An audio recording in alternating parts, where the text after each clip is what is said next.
we're talking all about hormones, these incredible chemicals that can impact our mood, our behavior, our feelings of optimism or pessimism. The amazing thing about hormones is that hormones impact all those things, but all those things, how we feel and what we do and what we think, also can impact our hormones. And so it's a really fascinating area of biology that impacts every single one of us every day, both in wakefulness and in sleep and throughout the lifespan. So let's talk about hormone optimization.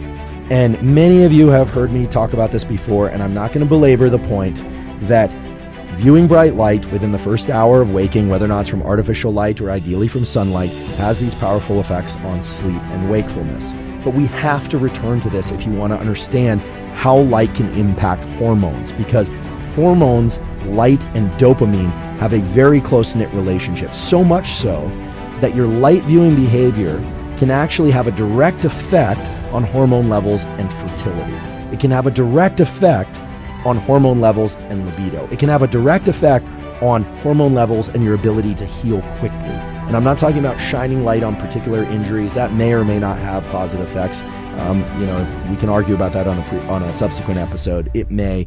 But what I'm talking about is viewing light with your eyes. So let's talk about that now, because the scientific literature on this are robust and they extend back several decades. And yet I think most people don't really understand how powerful this relationship is between light, dopamine, hormones, and all the great things that the sex steroid hormones do when they're available in your body in the proper ratios.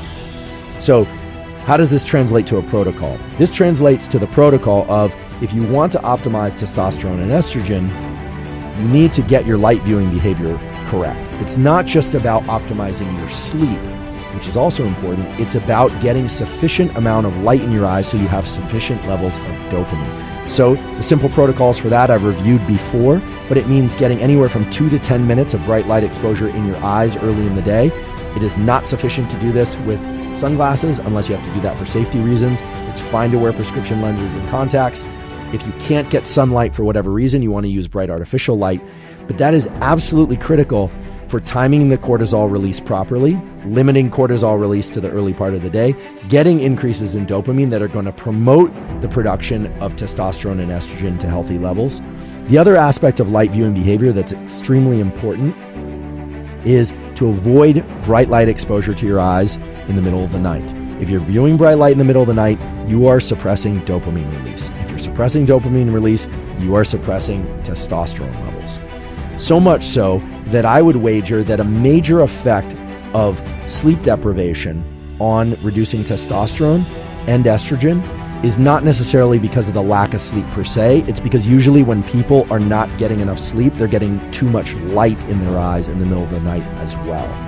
A study on this has not been completed yet, but there are 2 studies published in Cell and Neuron, both Cell Press journals, excellent journals, showing that viewing bright light with the eyes in the middle of the circadian night has a detrimental effect on dopamine, and therefore has a detrimental effect on things like testosterone and estrogen. So you can't even begin to talk about supplements and other ways to optimize testosterone, diet and its effects on testosterone and estrogen and fertility and reproductive behavior, etc., until you get your breathing right, until you get things like your light viewing behavior right.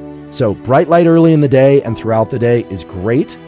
View as much bright light, ideally sunlight, as you can, as much as you safely can. You obviously don't want to burn your retinas or damage your retinas, so never look at any light that's so bright it's painful to look at. But getting a lot of light in your eyes is not just about adjusting your sleep-wake rhythms, it's also about optimizing your sex steroid hormones. And avoiding bright light in the middle of the night is not just about not disrupting your sleep, it's also about optimizing the sex steroid hormones.